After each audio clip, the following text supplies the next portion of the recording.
Nós vivemos em lados opostos do nosso país, né? Vossa Excelência no sul e eu no extremo norte. A minha cidade, a cidade de Macapá, está completando 258 anos hoje. E é uma cidade que tem um endereço emblemático, esquina do Rio Amazonas com a linha do Equador. Um endereço fantástico. E ela é encravada no coração da floresta, não é? Cercada de água por todos os lados. Nós estamos na margem esquerda do Rio Amazonas, sem contato rodoviário com o resto do Brasil. Talvez seja isso que tenha feito com que o estado do Amapá fosse tão preservado até hoje. Nós temos em torno de 95% da cobertura original preservada. Nós temos florestas imensas, temos riquezas fantásticas, não é, a ser desenvolvida. E temos um caminho também, que é o caminho do desenvolvimento sustentável, do aproveitamento correto dessas riquezas, melhor distribuindo o resultado delas, distribuindo essa riqueza com mais equidade e com um olhar, não é, na preservação, com um olhar voltado para as gerações futuras, né? Então, esse é o Amapá, cuja capital completa 258 anos, e eu fui prefeito dessa cidade. Eu fui prefeito de 1989 a 1992. E foi ali que eu comecei a me entender com a gestão pública, com a governança, com a boa governança. Eu assumi a prefeitura mergulhada numa crise, a cidade mergulhada numa crise enorme, com as praças, tinha gente morando nas praças, havia muitos anos que não fazia expansão urbana, que não tinha projetos nem programas de habitação, até mesmo de bairros urbanizados, minimamente urbanizados.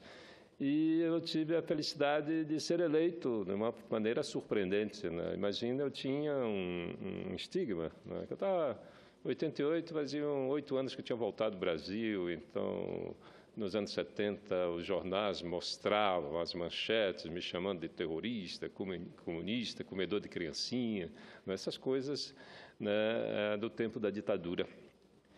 E, surpreendentemente, eu fui eleito prefeito e a prefeitura me deu, então, essa possibilidade de construir uma experiência que carrego comigo até hoje. Nós organizamos a gestão da prefeitura, equilibramos as contas públicas. Nessa época não tinha lei de responsabilidade fiscal, mas 2 anos depois nós estávamos gastando exatamente o que nós arrecadávamos. E eu instituí ali o portal da transparência. Não tínhamos, claro, essa tecnologia fantástica, não é, digital de hoje, né? Mas o que eu fiz? Eu coloquei um painel na frente da prefeitura. De um lado eu colocava as receitas e de outro as despesas, né? E o resultado é que esse trabalho que nós desenvolvemos na prefeitura me credenciou mais tarde para me candidatar a governador em 1994. E eu fui eleito com mais de 60% dos votos da cidade. Então, no reconhecimento, nós fizemos um governo, na época, muito exigente, um governo republicano, e com resultados muito concretos. Em 94 fui eleito governador.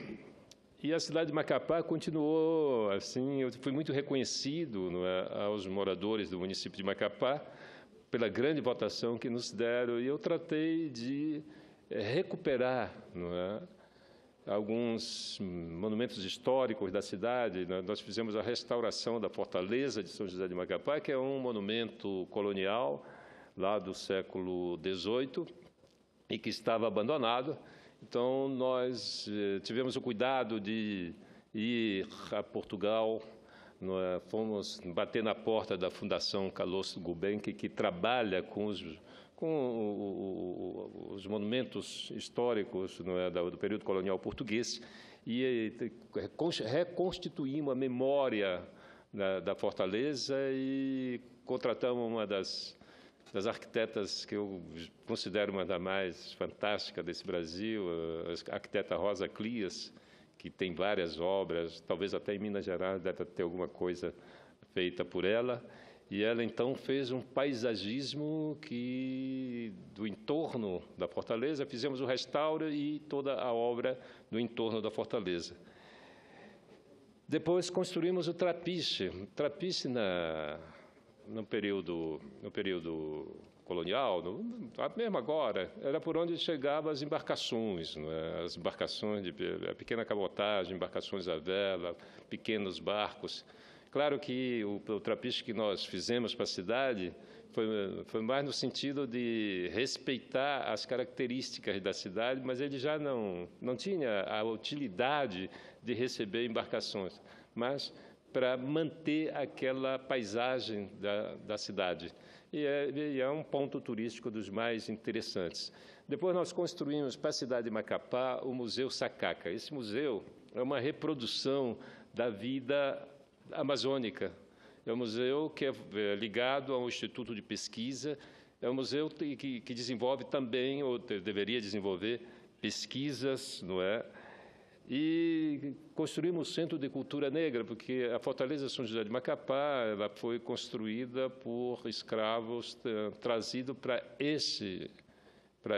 com esse objetivo, e então eles escapavam e formaram alguns quilombos que estão sendo reconhecidos como comunidade quilombolas, e então nós fizemos um centro para que eles pudessem ali revelar aquela sociedade, porque uma coisa que me pareceu estranhíssima, eu morei 2 anos em Moçambique, e eu sou de Macapá, eu sou ribeirinho, eu nasci na beira do rio, na ilha do Marajó. E quando eu travei contato com as comunidades negras do meu estado, e eu perguntava a eles se eles tinham ideia dos seus ancestrais, a maioria não tinha a memória completamente borrada. Então, esse centro foi no sentido de proporcionar esse reencontro com a história. E construímos o sambódromo. O samba é uma coisa fantástica na nossa cidade de Macapá, porque quando foi criado o território, em 1944, em 1946, então, começou a instalação das primeiras equipes governantes, foram trazidos vários cariocas, né? Os cariocas foram para trabalhar, os pioneiros, né? E eles, então, criaram as escolas de samba. E aí nós tínhamos um belíssimo desfile de escola de samba, esse ano não vamos ter, não é? Porque problemas de má gestão dos recursos por parte da Liga da Escola de Samba e do próprio governo. Então, esse ano não vai ter. E é um desfile de escola de samba que atrai turistas de Belém, que é a cidade vizinha, e porque tampouco tem esses desfiles, e os belemenses gostam muito do desfile de escola de samba, e também da Guiana Francesa, né? Tinha alas inteiras lá de guianenses, né? Gente que vinha para participar do carnaval com muita animação. Então, essas obras, obras do governo, porque nós fundamentamos o nosso governo, desenvolvemos um programa fundamentado nas teses do desenvolvimento sustentável. Então, nós tínhamos a obrigação de respeitar todas as manifestações culturais, não é? E respeitar também a história dessas comunidades. Portanto, eu queria parabenizar Macapá, né, pelos seus 258 anos, e contando essa história, esse carinho que eu tenho pela cidade, e quem ama, cuida, né? E eu cuidei da minha cidade como poucos, né?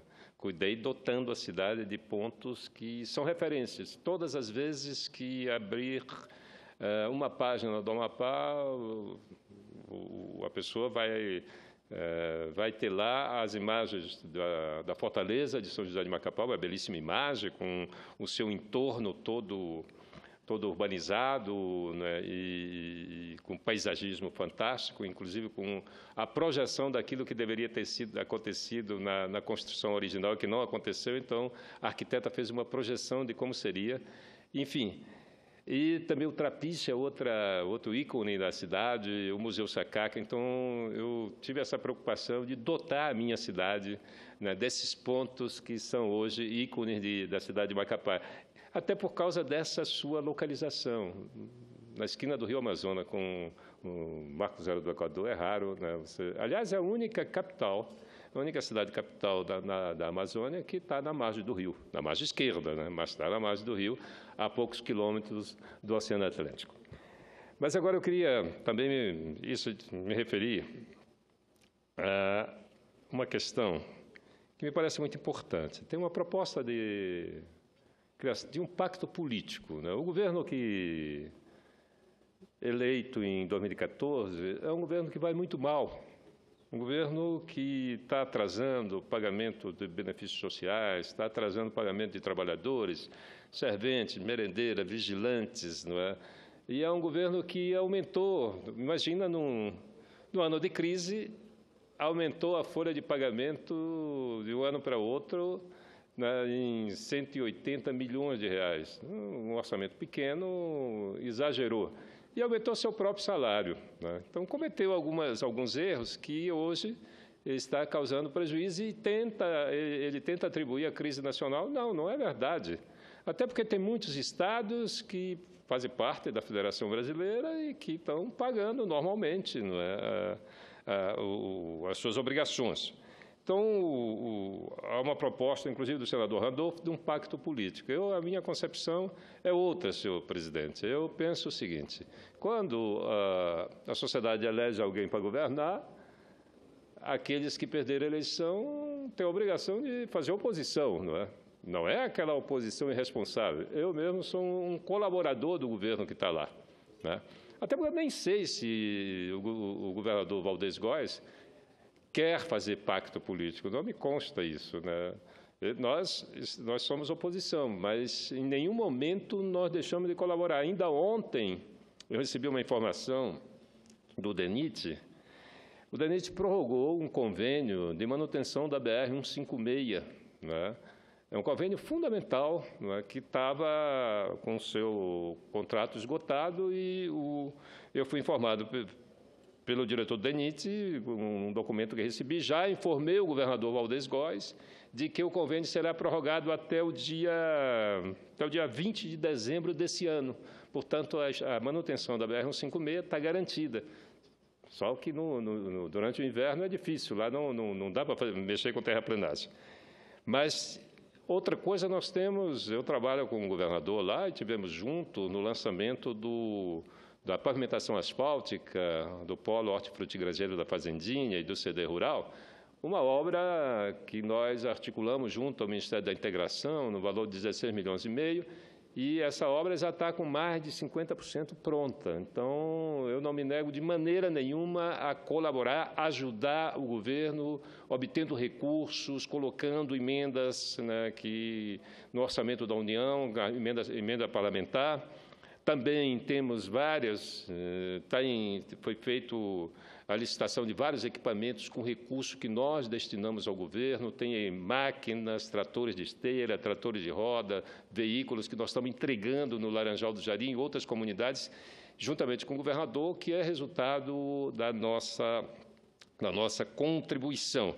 Eu estou falando isso porque acho importante, mesmo que sejamos de oposição, não é? E eu tenho posição muito clara a esse respeito, não vejo nenhuma razão para fazermos pacto político, não é? Eu acho que nós temos que, a nossa obrigação é nos opor daquilo que está errado, não é? E o governo está errando, e está errando muito, e merece ser criticado duramente. Não só lá o governo do Amapá, mas o governo da presidente Dilma também, tá? Cometeu todos os erros possíveis, encalacrou o país, levou o país para a crise, não é? Mas no Amapá é pior, né? Agora, o que é preciso que se faça é dar explicação. O governador precisa explicar o que aconteceu com os recursos do BNDES, né? Porque o ano passado o BNDES liberou 270 milhões e esses recursos não foram aplicados, né? Então, antes de se falar em pacto político, se é que o governador Valdez Góes deseja fazer um pacto político, ele teria que prestar contas, não é, dos recursos que lhe foram destinados pelo BNDES, que foi resultado de uma articulação no nosso mandato aqui no Senado, junto ao governo federal, junto ao ministro Guido Mantega. Foi uma dificuldade conseguir fechar esses contratos, não é, de financiamento do BNDES. E, durante o governo de Camilo Capiberibe, todas as obras andaram bem encaminhadas, as prestações de contas em dia. Então, eu acho que o pacto político é no sentido de que o governo preste contas, o governo explique primeiramente. Depois que ele explicar, aí talvez seja o caso. Outra coisa, o governo passou a mais 27 milhões de reais para a Assembleia Legislativa. Para quê? Esse dinheiro desapareceu, ninguém sabe em que foi aplicado. Então, antes de se falar em pacto político, é preciso que o governo dê explicações. Portanto, nós somos oposição, mantemos essa decisão, mas não vamos deixar de colaborar com o governo, inclusive com a Prefeitura de Macapá. Eu coloquei de nossas emendas, tem mais de 7 milhões de reais lá de emendas para Macapá. Eu tive com o prefeito, eu e a deputada Janete também, nós colocamos muitos recursos para as emendas, para melhorar a cidade de Macapá. Então, nós colaboramos tanto com o governo do Estado como com a Prefeitura, mas não podemos chegar a essa conversa de pacto político, porque isso não existe. O pacto político a sociedade já definiu em 2014. Valdez Góes e o PDT para governar e o PSB para a oposição. Essa foi uma decisão da sociedade, não há mais o que discutir, não é? Não temos agora que dizer, vamos fazer pacto político, porque a situação, atribuir a crise do Amapá, a crise nacional, não é verdade. Eu governei em crise, eu sempre governei em crise e nunca atrasei um centavo das obrigações do Estado. Lá, quando eu fui prefeito, eu fiz a maior expansão urbana que a cidade de Macapá já teve, criei vários bairros, o bairro do Zerão, Novo Horizonte, o Pantanal, Infraero, enfim, mais de uma dezena de novos bairros, não é? E com recursos próprios, né? Naquela época não tinha.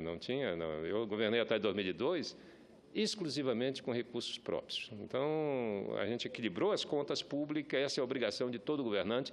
Por isso que eu faço muitas críticas aqui à má governança no nosso país. O que tem no Brasil é uma péssima governança, não é? Uma governança triste, não é? Que sacrifica milhões de brasileiros, e uma governança para poucos, não é para todos, não é? Eu acabo de fazer uma viagem ao sul do Amapá, e passei por dezenas de comunidades que não sabem o que é energia elétrica, não sabem o que é água tratada. Algumas já tiveram energia elétrica, como é o caso da comunidade do Maracá, de Água Branca do Cajari. Eles tinham energia elétrica até o ano passado, hoje deixaram de ter. O caso do Bailique, lá na foz do Rio Amazonas, é um arquipélago, né, fantástico também. E um povo laborioso, trabalhador, não é? Dedicado, viver naquela região isolada, não é? Merece o mínimo de atenção do poder público. E aí, a energia 24 horas que a lei atendia, há mais de um mês que eles estão sem energia elétrica, por descuido, não é? Por falta de atenção, por falta de manutenção na rede.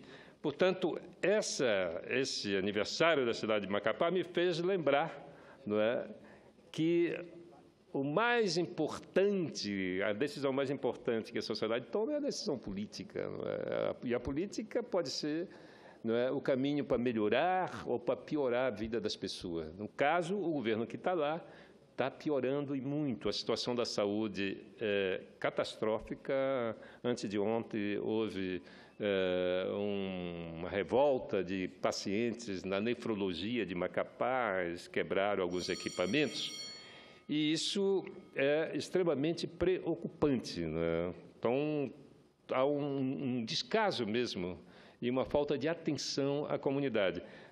Isso não se pode atribuir à crise política nacional, isso é crise local, é crise de gestão local, de responsabilidade local. E é inaceitável que se tente organizar um pacto político para jogar tudo para debaixo do tapete e parecer que nós vamos resolver apenas com pacto político. Não se resolve. O governo que está lá tem, sim, o poder de resolver, mas é decisão política desse governo. A nossa contribuição é no sentido de articular junto ao governo federal, como nós fizemos junto ao DENIT, junto ao BNDES, para liberar o recurso, junto ao Ministério da Integração. Esse projeto Igarapé Sustentável é um projeto fantástico, não é? Tem 3 fábricas, 2 já em construção, uma fábrica de polpas de frutas, e agora mesmo a presidente Dilma acaba de regulamentar a criação da lei que criou a lei da Zona Franca Verde, que isenta de IPI para os produtos industrializados em cuja cadeia de produção tenha matéria-prima da biodiversidade do Amapá, e isso vai possibilitar reduzir alguns custos e talvez melhorar a nossa capacidade de concorrência. Então, eu encerro aqui, nós estamos começando o ano legislativo, encerro dizendo que a decisão política da sociedade precisa ser respeitada, que nós estamos abertos a todo tipo de conversa, de discussão, e estamos empenhados em colaborar tanto com o governo estadual como com todos os governos municipais, principalmente aqueles que estão adimplentes, porque nós já perdemos muito dinheiro colocando recursos em prefeituras que não conseguem captar esse recurso porque estão inadimplentes junto às instituições federais. Então, era isso, senhor presidente. Muito obrigado. E voltamos a outra semana, depois do Carnaval, cheio de disposição para continuar a nossa luta e mantendo as nossas posições. Muito obrigado.